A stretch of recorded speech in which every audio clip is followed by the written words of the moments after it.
Alright, what's going on everybody? My name is Juby Scott and welcome back to another Space Marine 2 update video. Patch 7.0 is finally here, ladies and gentlemen, and I know a lot of people have been excited for it, especially the people who played the PTB. What we're going to do is we're going to go over everything that's came in and see if anything has changed since the PTB. The whole point of the PTB is to make sure that this update is going to be great for everyone and leave feedback. So let's see if anything actually did change. First up we have is the new PvE mission, Exfiltration, and with a new boss to fight. No more just the Hive Tyrant. When it comes to the Tyranids, the tech priest occupying an Adeptus Mechanicus facility on Avarax has refused a withdrawal order. Captain Acreon has authorized Magus Galo to assist in retrieving her. Your objective is to reach the Adeptus Mechanicus facility and assess the status of the tech priest. But be aware, there is a new enemy that burrows underground to unleash devastating assaults with its claws and bioelectric attacks, the Trygon boss. This mission is actually pretty cool. I played a little bit of it in the PTB. I did not play through it fully because I'm still weird about PTBs. I didn't want to spoil the whole mission for me, so I only played a little bit of it. But I'm very, very excited to get in there and fight the Trygon boss now. Not only do we have this new location, which is it's a desert map, so the Trygon boss is like hiding in the desert and you have to dodge its attacks. Your weapons can't penetrate this thing, which I find crazy. As the Hive Tyrant, your weapons can penetrate their armor. But who knows, I'm not a Tyranid expert when it comes to this stuff. But this boss is really cool, this map is really cool. I can see this being a lot of people's favorite Tyranid operation. Next up we have is the Infernal Pistol. The new weapon that has been added is unfortunately another pistol. And I say unfortunately personally for me, because I was really hoping it was going to be another melee or a new primary. But in regards, it's still an amazing weapon. The Inferno Pistol has been added to both PvE and PvP at the same time. That's right, our PvP fans don't have to wait a couple extra months to get a new weapon. I believe that is because of the PTB. They were able to test it and make sure everything was good to go, which is awesome. If that's what the PTB will do, is make it so PvP and PvE get their weapons at the same time, absolutely phenomenal change. It is a close-range thermal weapon. It's literally a Melta one-handed. It's the Melta gun one-handed, and it's available for the Assault, Vanguard, Sniper, and Heavy class. Honestly, a pretty nice secondary. Its ammo is very limited in capacity. I believe it's only 2 to 3 shots. But when I used it in the PTV, I actually didn't mind it at all. It's a really good close-range weapon, of course. And I could see myself using this as a secondary sidearm with like a long-range weapon. Sniper class would be absolutely amazing to have this on. Not only that, we also have the Space Wolves Chapter Pack. The Space Wolves Chapter Pack is for the Vanguard class. And listen, I know the Space Wolves aren't the most popular Space Marine faction, but they are here and they are coming in strong. With the Chapter Champion for Vanguard, they're also getting weapon skins for the Bolt Carbine, the Chainsword, and the Thunder Hammer, which, not gonna lie, I like the way the Bolt Carbine looks and the Chainsword looks. We also are getting the Space Wolves Great Company's cosmetics, their armor, their heraldry, and company markings, along with cosmetics for the 12 Great Companies. So if you are a Space Wolves fan, all 2 of you, here is a lot of stuff for you to enjoy. Now, one of my personal things I'm really excited for, the Imperial Fish Champion Pack, which didn't have as much as I was hoping for, but at least we got something. The Champion Pack comes with a Tactical Champion and a Plasma Incinerator skin, which just looks like the gold plasma, but with a little bit more yellow. So take that as you will. I think the Champion skin looks amazing. Love the helmet that comes with it. And yeah, that's how my Tactical will be looking from now on with that helmet. New customization options are also coming in with new paints available in the Armoring Hall. We have a Vulnerous Pink and a Thousand Suns Blue, so if you want to support your Chaos fellows, you can now do that. New elements of customization are also available. Something that everyone's been highly requesting for is finally here. Cloth coloring for Bulwark. There are 17 options of color. And there's also hands coloring.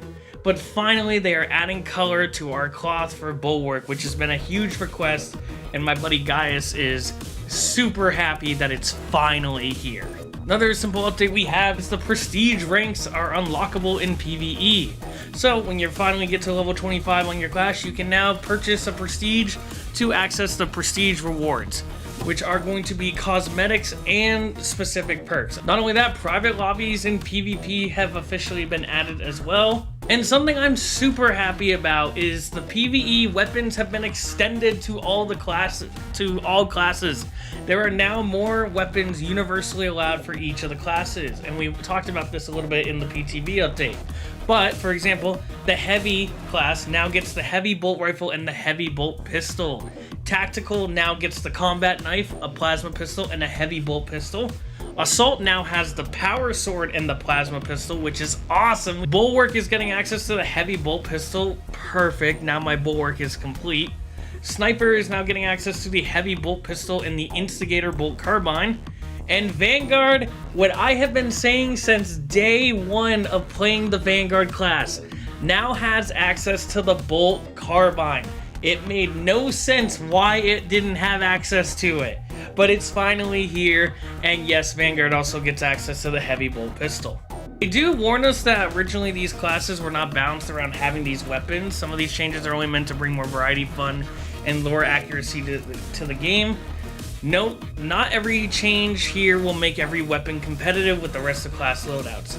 Honestly, that's fine. I'm just happy we have more weapons. I still believe the bolt gun should be a universal weapon for all classes because every Space Marine uses a bolt gun.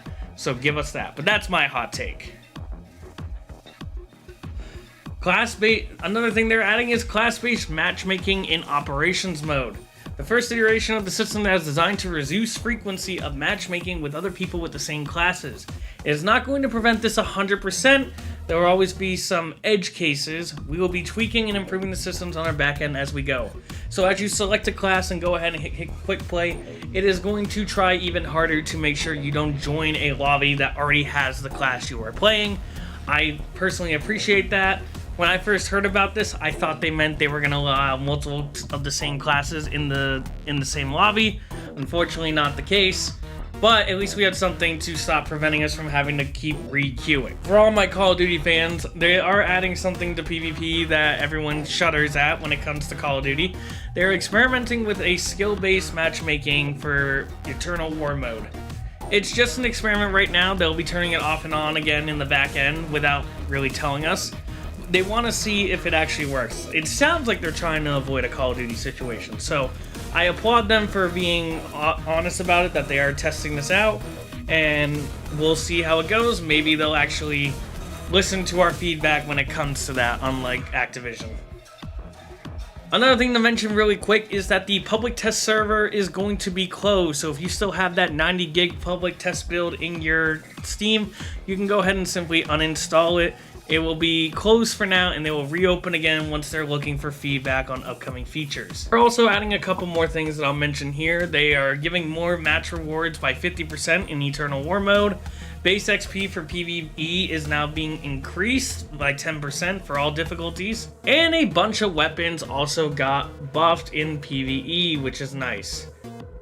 It looks like they're touching mostly the perks when it comes to them, so make sure you go ahead and read the patch notes to make sure your perks didn't get messed with. They also went ahead and did some class perk updates. Once again, you are going to want to read through that yourself. There's a lot of things in here that I just simply can't go over it all the time. That I just simply can't go over all at once. And yeah, just like that, I believe we have gone over everything through this major update. I'm so happy to see that there's more content being added to this game, because I'll be honest, guys, I kind of went through a little hiatus of not touching this game for a while. I actually hopped back on Dark Tide, and I've been enjoying that. But I love this game, and I love to see that support is still going for it. If you like this video, guys, thank you so much for watching. If you could please go ahead and leave a like and comment your favorite part of this update. Let me know what you think of the Trygon boss, as it looks very interesting, and I can't wait to go back in there and fight it. Thank you guys so much for watching. If you can go ahead and hit the subscribe button. I'm trying to reach 1,000 subs by the end of the year this year, and you Warhammer 40k fans and Space Marine 2 fans have been helping me get there pretty steadily, and I thank each and every one of you. Thank you guys so much for watching, and I will see you all on the battlefield.